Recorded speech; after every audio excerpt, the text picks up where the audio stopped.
Well, hello everybody, and thank you so much for joining us. My name is Kimberly Sheehan, and I'm a campaign manager here at the Reading Agency.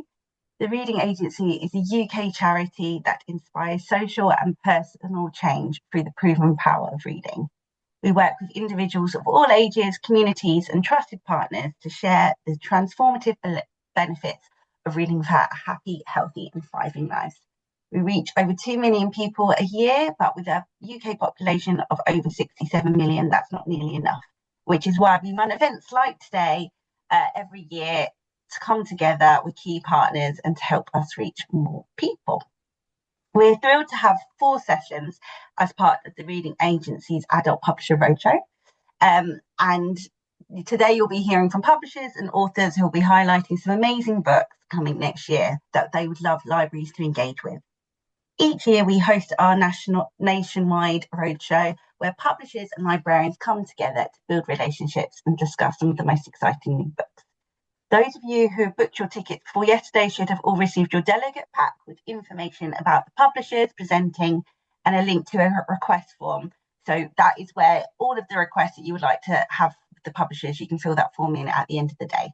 If you've not received your delegate pack, please email info@readingagency.org.uk and they should be able to send one across. But if not, we'll be sharing this with the recordings and publisher folders next week.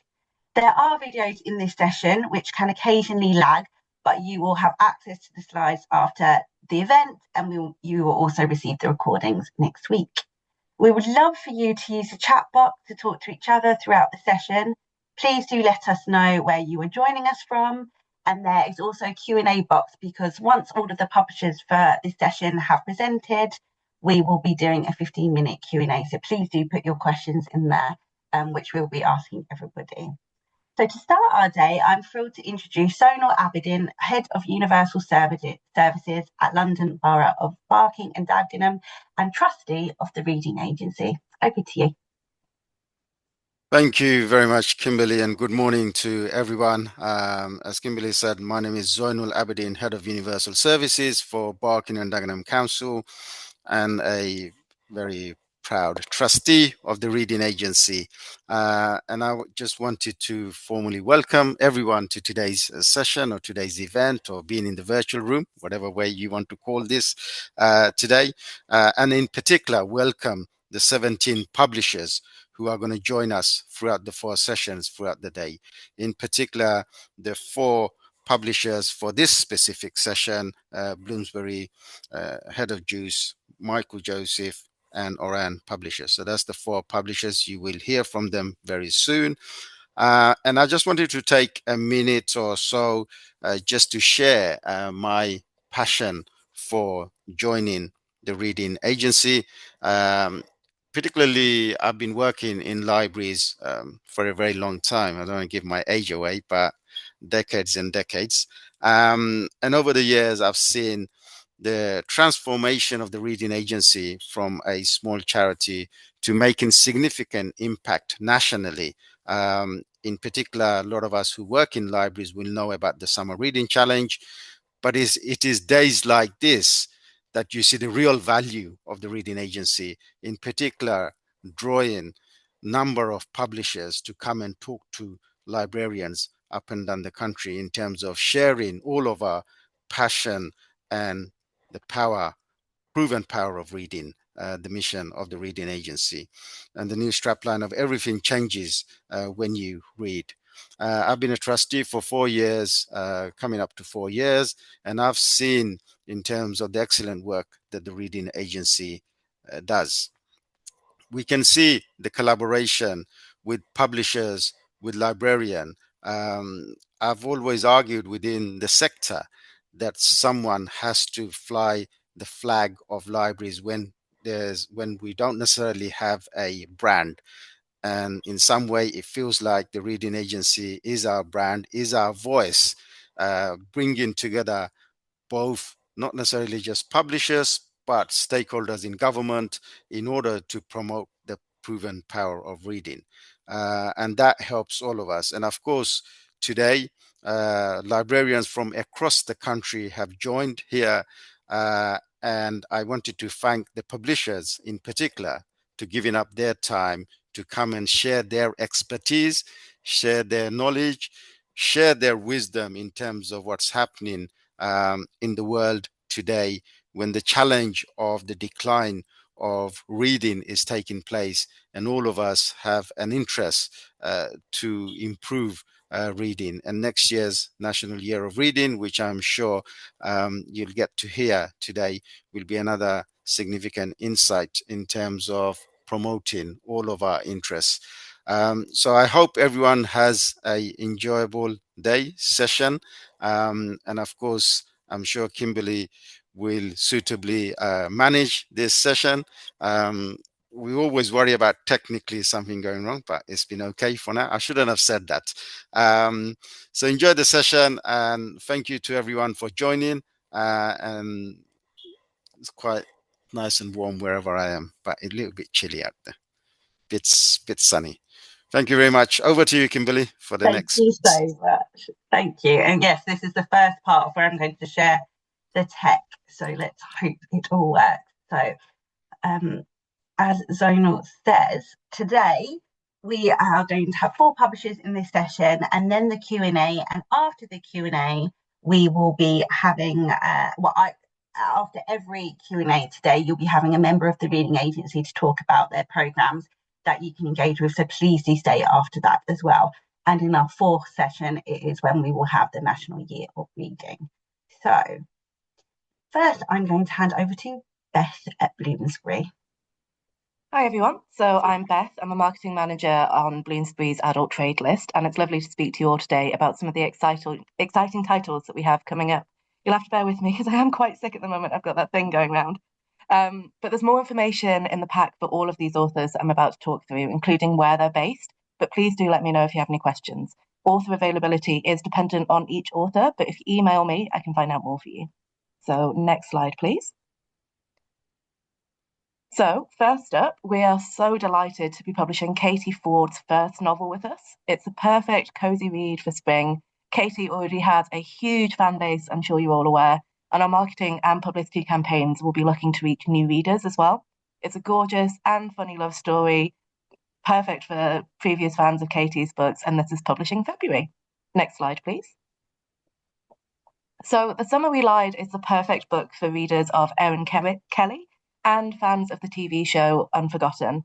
It's full of twists and turns, and crime and thriller fans will absolutely love it. It's inspired by several true crime stories, and it's publishing next summer. Next slide, please. You may have seen Stephen Graham star in Netflix's Adolescence over the summer, or followed the conversation that ensued. We are so excited to be publishing Letters to Our Sons, a selection of letters from fathers to their sons, collated by Stephen Graham and Orly Klein. We're still accepting submissions for this, and know that we're working very closely with the reading agency on reaching lots of different book clubs and really starting a conversation. Next slide, please. Our lead fiction debut for spring next year is Deborah Curtis's Laws of Love and Logic, a decade-spanning love story perfect for fans of Elizabeth Strout and those who watched and loved One Day.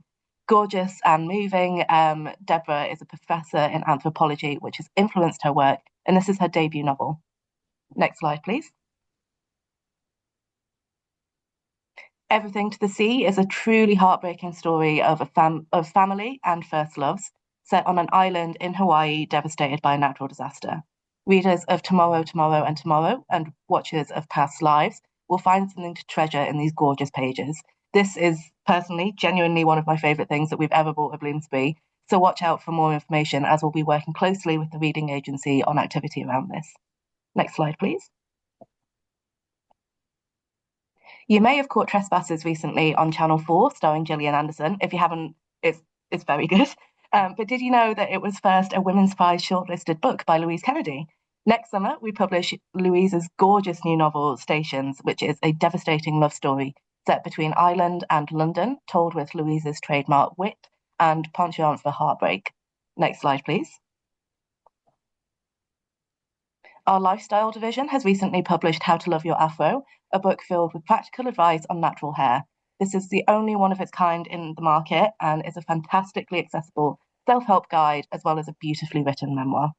Next slide, please. And finally, we have The Rejection Cure by Sophie Jones. Sophie is a viral sensation with over 600k followers across Instagram and TikTok, so may be recognized by some of your library goers. In this wonderful guide, Sophie teaches us how to not feel rejection, but embrace it. Thank you for listening, and do let me know if you have any questions. That is fantastic. Thank you so much, Beth. And as Beth says, for Letters to Our Sons, we have got a digital pack already available. So please do email me if you would like to receive that. And now I'm going to hand over to Jo at Head of Zeus. Good morning. Hi, everyone. I'm Jo. I run the marketing team at Head of Zeus, and I'm delighted to be back for another year to introduce you to 4 key titles. Kimberly, if you wouldn't mind skipping on a slide. Oh, I've lost my script. This introduction slide shows some of our key highlights for 2025, from key packlist books like Pachinko, Bunny and Three Body Problem, to bestsellers like Henry V and Boudicca's Daughter, and key paperbacks which we have out now or coming up in 2026, like Mrs. Spy and Poor Girls, which have featured in previous presentations. So this year, we have 4 key authors and 3 titles to introduce you to: Ashley Winstead, Venetia Constantine, Tim Sullivan and Vikas Swarup. Everything from epic fantasy to page-turning thrillers. And if you're anything like me, you will cry in more than one of them. There's notes on the following slides about author availability, NetGalley links, and a couple of competitions to win proofs. And of course, I'll answer any questions at the end. But in the meantime, over to Ashley to kick things off with Future Saints, which is coming out in January.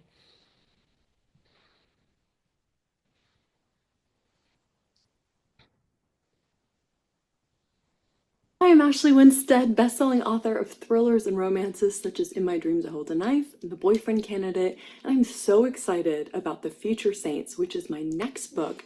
It's a departure for me. It's upmarket book club fiction. It's taking Daisy Jones and the Six and putting it in the modern indie rock world, and then mixing that with a healthy dose of the magical realism of Rebecca Searles in 5 years. So this is a book about art, music, a love letter to sisterhood, and what it's like to be a woman coming up in our modern world and trying to create past all the hurdles. So it stars Hannah Cortland, and we meet Hannah, the lead singer of the Future Saints, on the very worst night of her life. She's bombing her hometown dive bar, which is the only place that'll let her play anymore. But what Hannah doesn't know is that 2 things are going to happen that are going to change her life. One, her new mortal enemy, Theo Ford, walks into the bar. He's her new manager, and he is tasked with getting her on the straight and narrow. And 2, a video of her at her rawest and most grieving goes viral and gives her a shot, very unexpectedly, at the fame that she had just given up on chasing. I hope if you read this book, you love it, and I would love to hear from you. Thank you.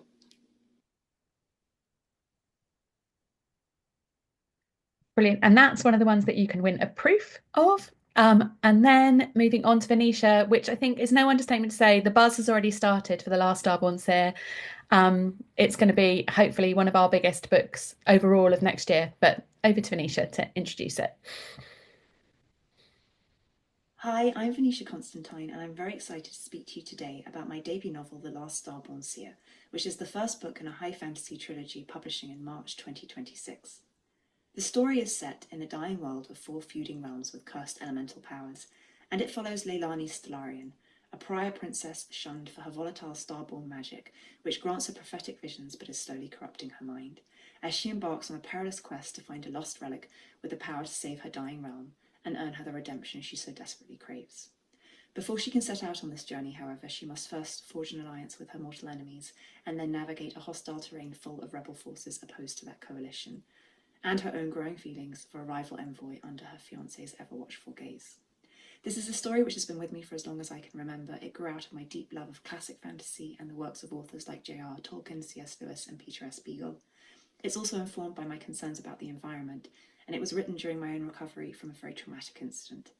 Cycles of trauma are a central theme of the book, and ultimately I hope this is a story about self-acceptance and healing. It's the story I so desperately needed at the time I wrote it, and it's one that I really hope will resonate with its future readers. If you have a chance to read The Last Starborn Seer, I very much hope you'll enjoy it, and thank you so much for your time today. Great, that's the other one that we've got the proof comp for. So do enter, those proofs are highly sought after. Anyway, over to lovely Tim Sullivan. You have seen before in this presentation, but introducing his next book in the series, The Tailor. Hello, my name's Tim Sullivan. I'm the author of the D.S. George Cross crime novel set in Bristol. In my latest novel, The Tailor, which is out on July the 16th, 2026, George has to investigate the murder of a bespoke tailor who's found dead, murdered in a brutal fashion, in the toilet of a train going from Bristol to London. He's on his way to Dubai to do a couple of customer fittings, and then on to China, where he runs a semi-bespoke business in conjunction with his business in Bristol. This is the kind of case that always fascinates George. Who on earth would want to kill a bespoke tailor, and why? He's also fascinated by processes, so he gets completely immersed in the world of bespoke tailoring, which fascinates him.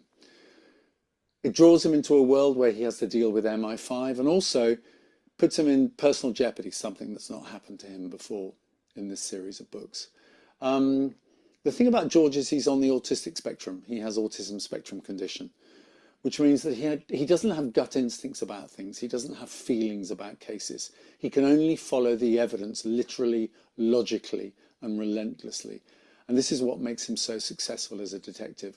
Readers really seem to have taken him to their hearts. I think partly because he's quite endearing, but also because he has great integrity and he's completely committed to providing justice for his victims who no longer have a voice. So that's The Tailor, out on July the 16th, 2026. Great, and you'll see there that the whole George Cross series has got a brand new look, and we will be revealing the cover for The Tailor very soon. So last but no means least, over to Vikas. Hello, I am Vikas Swaroop, and I want you to imagine this. A girl being held hostage in a dimly lit basement. A masked gunman's finger tightening on the trigger. He gives her one choice. Reveal all the secrets she's buried under her many names, or die. That's how The Girl with the Seven Lives begins. My new novel, coming from the head of Zeus next year. Her name is Devi, and she has lived not one life, but 7. Each life shaped by survival. Each identity forged in fire. Her extraordinary journey takes us all across India, from the slums of Delhi to the fields of Punjab, from the backwaters of Kerala to the beaches of Goa, and ultimately to the bustling streets of Mumbai, revealing a portrait of contemporary India in all its beauty and inequality. Think of it as Slumdog Millionaire meets Arabian Nights, a page-turner that asks, how many lives must you live to find justice and to reclaim your own story? But at its heart, this is a novel about resilience, reinvention, and the indomitable human spirit. This is exactly the kind of novels your libraries champion.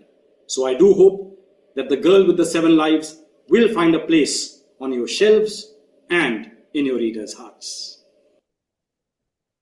Now, we don't quite have proofs or a NetGalley link for that yet, but there is a link there to kind of log your interest if you would be interested in reading Vikas's new novel. He mentioned Slumdog Millionaire there, and of course, he wrote the book that Slumdog Millionaire went on to be based on. So that's all from us. We've got lots of other great things that you'll see in our catalogue that Kimberly will share as part of the pack. And if you have any questions, just let me know. Thank you so much. That's perfect. Thank you, Joan. It's lovely to get an insight and to hear directly from the authors as well. And now I'm going to hand over to Ellie from Penguin Michael Joseph.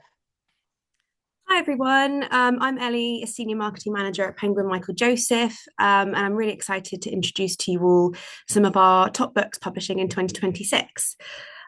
This first one might be quite familiar to you all. Jojo Moyes is a household name. You might know her from Me Before You fame, and also her previous book, Someone Else's Shoes, which sold over 250,000 copies in the UK, which was amazing. But she is one of our biggest women's fiction paperback authors, and We All Live Here is her latest paperback coming out in 2026. It's funny, it's heartwarming, and it speaks for all women who are holding up the sky. And we have a new beautiful paperback package in line with the rest of Jojo's backlist, which have also been repackaged, which you can see on the right hand side there. Next slide, please. We're going from heartwarming women's fiction to chilling thrillers. We have a bumper year for our crime thriller list in 2026 from old and new favourites. So starting on the left-hand side, we've got The X's, which is our biggest thriller debut of next year. The author, Leodora Darlington, almost called this book To All the Boys I Killed Before, which is probably a huge hint as to the content of the book. But with its hooked on the page thrillers and twists, it's a totally unique thriller that takes the female revenge trend and evolves it into far darker and deeper new ground. So think Lisa Jewell meets Bella Mackie meets the Netflix show You. Next up, we have The Family Friend, which is the new book from British thriller star Claire Douglas. A gift beyond your wildest dreams might just turn out to be your worst nightmare. So this is her nail-biting new thriller, which is coming out in March. Next up, we have Call It Unknown, which is the nail-biting new thriller from Gillian McAllister, who wrote Wrong Place, Wrong Time, Famous Last Words, and Just Another Missing Person. This is based in Texas, and it's about a woman called Simone, whose teenage daughter is kidnapped while on holiday. And Simone must commit a terrible crime in order to get her daughter back. But becoming a criminal is only the very beginning. And then finally, on the far right, we have The Parkwood Murders, which is the second book from Chris Chibnall, who soared in the crime thriller world last year with his debut Death at the White Hart. You might recognise his name because he is the creator of Broadchurch, and he was also a writer at Doctor Who for many years. And his new book, The Parkwood Murders, promises the same cinematic, thrilling drama that he is known for on screen. Next slide, please. So this slide is very exciting and highly confidential. We're really, really excited to share that next September, we will be publishing the sequel to Liane Moriarty's Big Little Lies, which you might know from the book or you might know from the award-winning TV series, which won Golden Globes and starred Reese Witherspoon and Nicole Kidman. Liane has sold over 3 million books in the UK and 20 million worldwide as a true writing phenomenon. And next year, alongside a reissue of Big Little Lies and a new TV season of the show expected to land, so will the book. So it is going to be a bumpy year for Liane. Next slide, please. You might also be familiar with this bumper of a book, Alchemized, which has proven to be the biggest dark fantasy of 2025.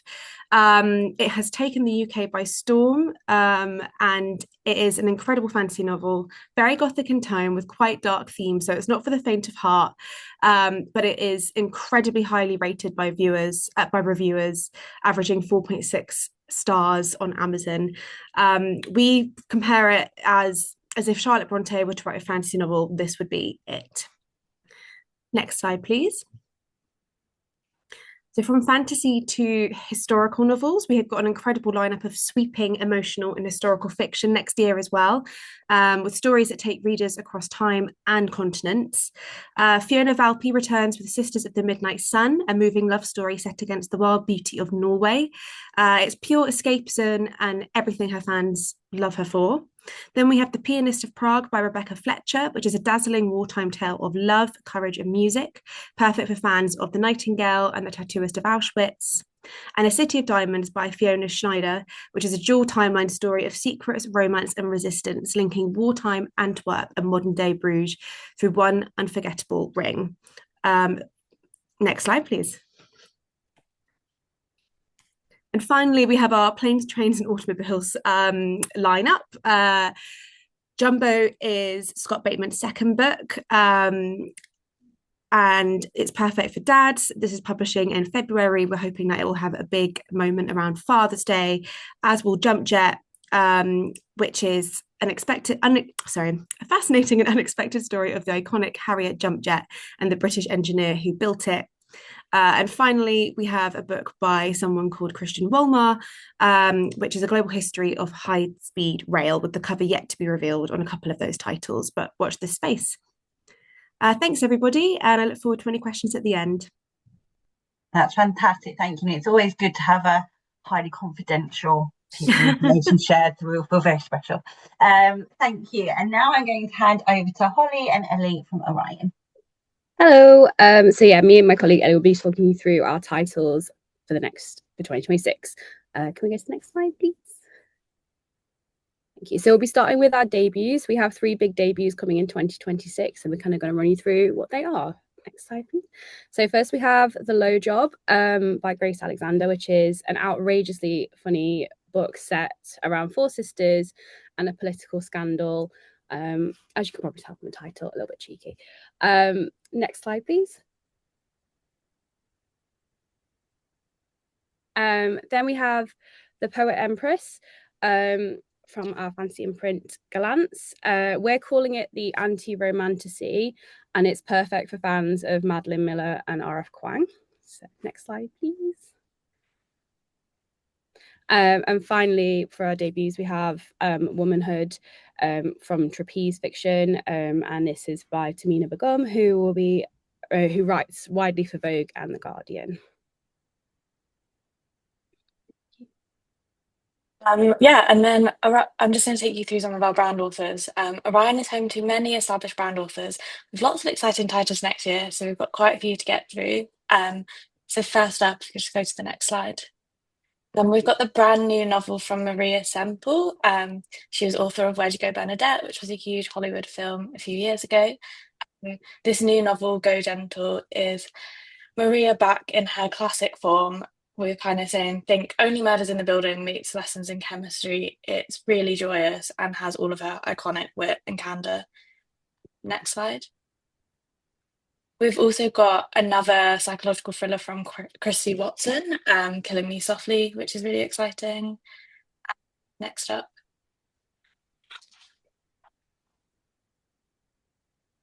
Well, this is one we're really excited about, and I think you'll all really love. We've got The Love Library by Sarah Manning. This basically asks, what would you do if you could date your favorite book boyfriend? And it all revolves around a character who goes to a magical library. Each night, she can take out a book and go on a date with her favorite book boyfriend. The only kind of snag is that she has to return the book by midnight. So yeah, really excited about this one. We already have some very fun library style POS for this one. So yeah, get in touch with some of that. Next slide.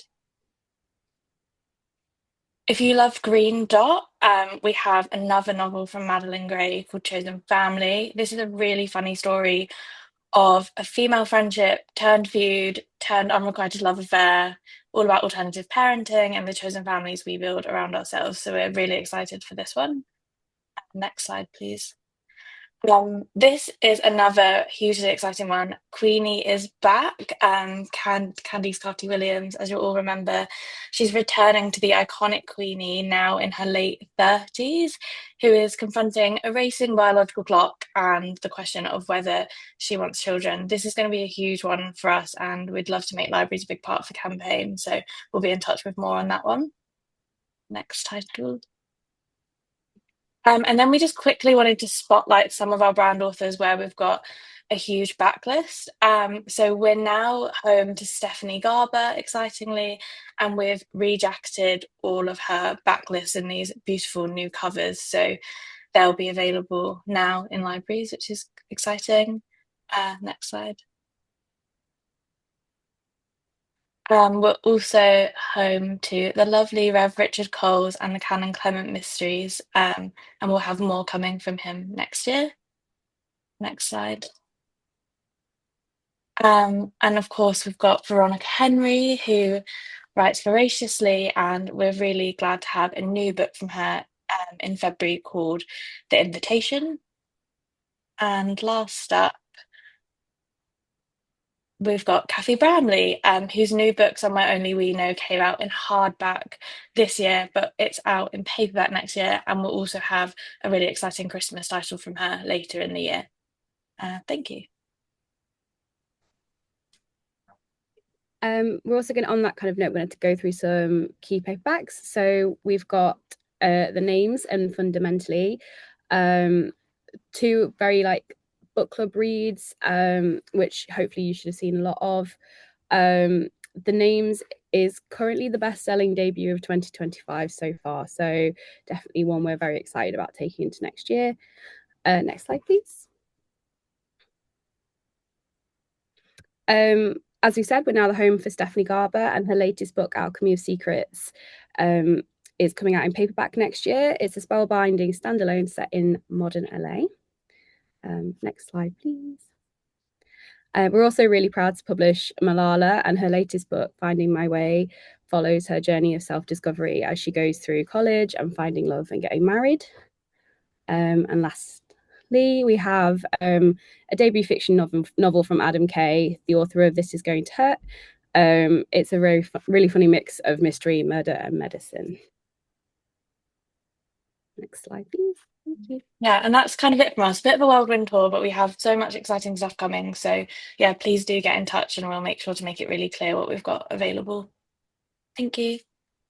Thank you very much. And now we are handing over to the librarian. So please do put your questions in the Q&A. Hopefully there's been a lot of things there that you would like to see. I'm just going to change the view so it is going to be a gallery. There we are, we're all together now. Okay, so let me see the first of the questions. The first of the question, and then I'm just going to go around the screen to all the publishers, is we'd love a great book for discussion for our book clubs. Can you pick one book each to recommend? So I know we've spoken about some of your great book club books in your presentation, which you can obviously highlight again, or maybe there's another book where you think it would be great for book clubs to discuss. I find it's always the best book club books, the ones where there's a lot of to take in. Some people will love it, some people not so sure, and then the discussions take place. I will start with you, Holly, if that's okay. Yeah, we did say, but definitely the names for this one, it's kind of been taking over book clubs anyway, but definitely one that will continue forward, I think, and be really fun to have discussion over. Okay, thank you. Ellie? Ellie from Orion, I do. Sorry, I'm going to Ellie now. Yeah, I would kind of echo Holly on the names. It kind of follows one a woman, and she names her son and gives him. It kind of follows what she would do if she named him 3 different names and where his life goes. So there's like plenty to get into in terms of the themes there of like what a name says about you and where it can take you for the rest of your life. So yeah. Thank you.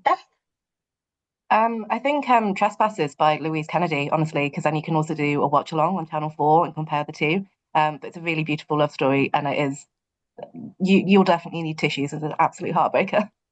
That's great, and as you say, I think it's really interesting for book clubs to be able to see 2 different versions and then discuss those as well. Jo? Well, I mean, I know Ashley mentioned Future Saints, but we haven't got that out yet. So in terms of a couple of things I featured on the opening slide, Pachinko is an obvious answer, and you can do the TV and real life compare along. Or one I presented in the previous year. In fact, Claire introduced in the previous year. At that point, it was called Elephants and Diamonds, but now we published it as Poor Girls. But it's just such a great romp crime caper, but it's got a brilliant thing of it's based on some real life characters, kind of in Elephant and Castle, called Alice Diamonds, and this whole female gang of girl grifters. And it's just such a great story. And there's loads to get your teeth into. Female revenge, basing stuff on real life. Anyway, it's a great read. Poor Girls. Oh, fab. Thank you, Jo. And then, sorry, Ellie from Michael Joseph. Don't worry. I would pick the new Jojo Moyes, We All Live Here. We know that Jojo's writing is full of depth and character, and this book has an incredible cast of characters in it. It has themes around divorce, family, estranged parents, raising teenagers, but also relationships and love and dating. So it's incredibly relatable for people of all ages. Thank you. Next question. We have you got any authors who are particularly looking to do an event in libraries? I know some of the publishers on screen might not necessarily know, so please do put those requests in the request form as well. But I'll open up the floor for this one if there is anyone who knows of any authors who would particularly like to do some events with libraries and where they're based. I need to check, but I think we'll definitely be thinking about that with the Love Library from Sarah Manning. So we'll get in touch, but I think that will be one that will have a big events program. It sounds like I think there'll be lots of fun events based around that one as well. Yeah, agreed. Again, lots of discussion, perfect for a book club book. Anyone else for that question? Jo? Venetia we're already planning a huge tour for her debut novel. I would say she's an amazing speaker. She's got a PhD in art history. She reads everything. Follow her on Instagram. Her Instagram is a joy. Like every fantasy book, she's read it before you've even blinked. Um, she's incredible and she's such a good speaker. I mean, she mentioned the traumatic event, and I don't want to spoil it, but the way she speaks about that event and how it shaped her writing is really special. So yeah, just get in touch if you're interested. She will be doing a kind of tour on publication, and it's just if we can slot library events around the bookshop events we've already got in. I know our PR team are kind of happy to hear requests. Okay, next question. What genres tropes are you currently seeing trending at the moment with readers? I think that'd be really interesting to get a publisher perspective on that as well, to see how it compares with librarians. So I'm going to go the other way this time and start with you, Ellie from Michael Joseph. That's a tricky question. I think at Michael Joseph, we publish pretty much every genre.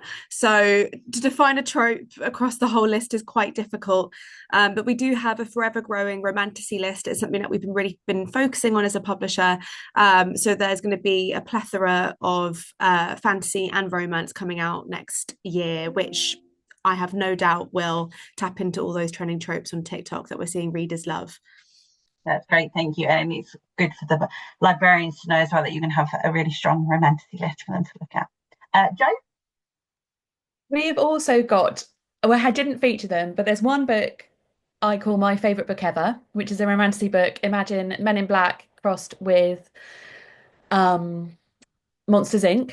It's so fun. Anyway, so that's mostly human resources coming in August. And then we have another brilliant bit of romantasy called A World Apart, which is coming in November next year. It's really strong for us, along with, I mean, Venetia technically isn't romantasy. She's epic high fantasy with a little bit of romance. She doesn't want to call it romantasy, but it's very, very strong for us. And I think having spent last weekend at Yalk as well and selling books and talking to lots of readers, that's absolutely certainly what I was finding kind of Gen Z and millennials were looking for. Much as I love a thriller, and I do love a thriller, they seem to have faded. I'm sure they'll come back. And actually, Tim Sullivan and his kind of cozy kind of people, again, once they're hooked into that series, they're really, really hooked in. So I think cozy's having a little resurgence as well.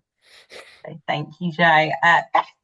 I'd also have to echo cozy and also translated fiction that's cozy, translated fiction and non-fiction. We recently published Welcome to the Hu Namdong Bookshop, which did super well in the UK. It's all about a young woman who faces burnout, so she starts a bookshop in her local community, and it's just her interaction with the customers and just cozy, heartwarming, great stuff. We also launched our fantasy imprint this year, so we're seeing a lot more like romantasy titles come onto the list. Yeah. That's really great. And it's, say, translated fiction. We've seen a lot of interest growing as well. So it's great to have that as a spotlight as well. Ellie from Orion. Yeah, I think I'd have to echo what everyone else is saying about romantasy. We're really excited now to be home to Stephanie Garber, and she writes very light touch romantasy, but beautifully. So I'd have to say that. Yeah. And Holly? Yeah, it is romantasy. I think, like as everyone has said, and to echo, Stephanie Garber is very, very exciting. So that leads perfectly into another question that we've had here. With book talk, romantasy, dark romance genre taking off so much, how do you recommend we promote this in libraries whilst remaining within the constraints that local council requires? I don't know if anyone wants to start with that. Holly and Ellie from Orion, if there's anything you can give some ideas on how they can promote this in libraries. That's a tricky one, actually. I think definitely we're getting better at kind of disclosing at the beginning of books like kind of what some of the themes are. And actually, sorry, I'm just going to hop over to Ellie from Michael Joseph, but I know that I've seen this, you've done this really well with Alchemized, of like flagging really clearly like what the themes of the kind of novel are. So I think just like making sure that you're kind of aware of like those different themes, and we do try to disclaim them as much as we can, but it is a tough one. We'll go over to you, Ellie. I think libraries do such an amazing job of promoting a wide range of so many different books for so many different people. And I agree, bringing out trigger warnings and tropes, perhaps when you're recommending books, could be a really easy solution to flag those content warnings. We could also, I know that we frequently provide like reading group question prompts and things like that, which we will definitely be giving out via the reading agency next year through a couple of campaigns, which will be downloadable. I'm just thinking more in the sense of how can you work within small spaces and in council budgets and environments like that. Free downloadable resources, I hope, will be a good answer to that bit of the question, which we'll certainly be providing for some of our books to help prompt those conversations. That's great, thank you. And yeah, a librarian commented in the chat to say that it was really helpful to have that. Beth, Jo, I don't know if there's anything you wanted to add on that. No, nothing to add from me. No, I think we think about it quite a lot. And again, referring back to Yauk, because I did so much work on it, we were very open in terms of more of our kind of rom-coms as well as our romancing that we were selling, like how spicy it was. Like we are very open about that. And I think to a certain extent you can make a virtue of things being 5 chilies. Be open about it, don't hide it, because people are definitely looking for that. So I think content warnings, being very clear, and as Ellie already said, the kind of downloadable resources, we're doing the same in terms of kind of reading guides, and we will share all those assets with you so that you can access them. That's perfect. No, that sounds exactly what librarians would need, as you say, to know the content of the books. Is perfect. And again, we're doing very well leading on to the next questions. So Rebecca has said, do you have anything you'd recommend for my sixth form readers who are wanting to read more mature adult books? So it's more probably the crossover titles that you may publish. If we start with you, Holly from Orion. So I'm trying to remember which way I went last time. Not to sound like a broken record, but I do think Stephanie Garber is a really good kind of way to breach that kind of gap into new adult from YA. Her content is has all of the kind of deeper themes whilst being a little bit less intense. So I think that's a really good kind of area to explore for that age group. Thank you. I think Sarah J. Maas did a series before ACOTAR, which is less adult, less spicy, called the Throne of Glass series. And I think that's a really good stepping stone into that kind of not romantasy fantasy, but has got some deeper, darker themes that are still, relatively friendly for teenagers and things like that. Also, Everything to the Sea, which is a really beautiful love story, I think would be perfect for that kind of age crossover audience. Jo? It's funny, I sit here as the mother of a 16-year-old boy, and it's kind of what I encourage him to read. I mean, he's kind of gone in very, very non-fiction, but I'm going to go in with, I've mentioned Pachinko already. It's such a classic. It was named on the New York Times kind of best books, 100 best books ever. I think Min's whole series, so we've got Pachinko and we've got Free Food, and just epic, sweeping, any age can read it, historical. You'll learn so much about yourself, about the characters, about kind of Korean history. I think they're just deservedly classics. Thank you, Jo. And Ellie?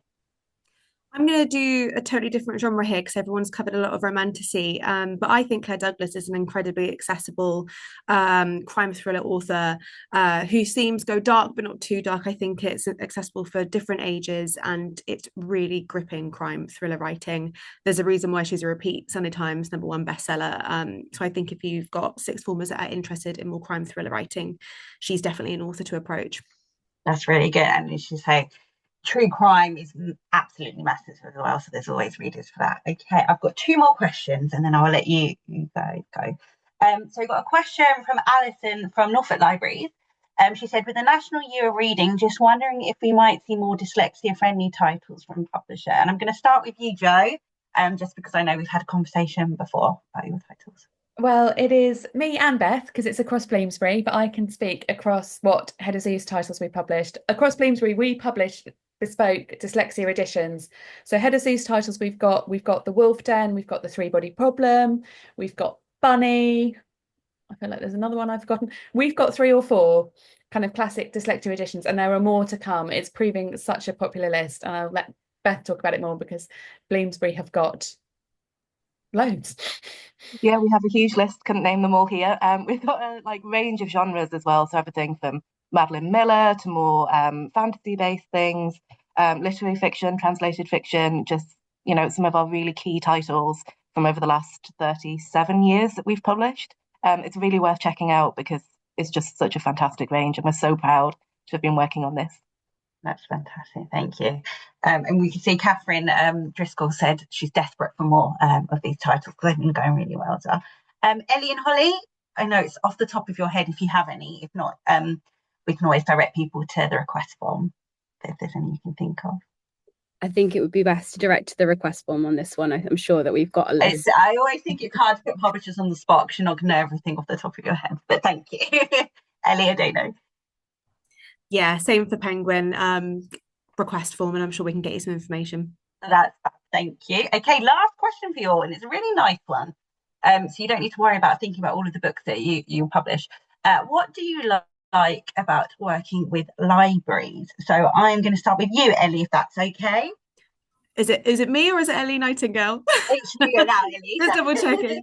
I find working with libraries incredibly rewarding. When we get the little sort of information packs at the end of a campaign where we've seen your photos and the creativity and individuality that every single library puts into displays and how they talk about our books and promote our books. It's just really heartwarming. It's lovely to see it in the hands of readers, and ultimately that's why we all do our jobs. It's to get books into the hands of readers. So thank you guys for your creativity and helping to spread the word about the good books. That's lovely. Thank you, Ellie. Jo?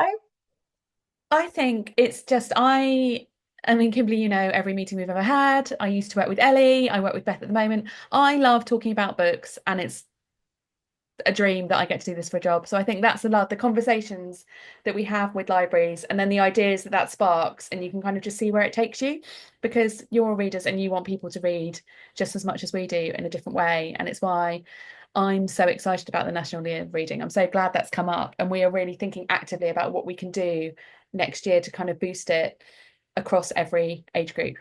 It's pretty special. That's great. Thank you, Jo. Beth?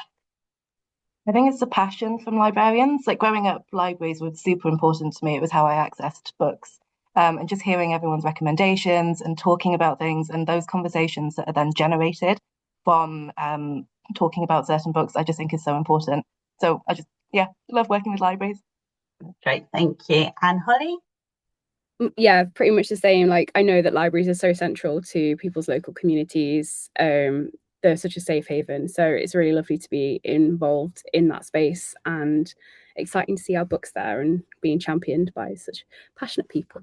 That's amazing. Thank you. Well, thank you so much for joining us and giving us so much of your time and sharing so many exciting books coming for 2026. I'm going to let the publishers go now, but librarians, please do stay because I'm going to be doing something else. So thank you all for coming. Please feel free to hop off, and we'll be sharing the request with you soon.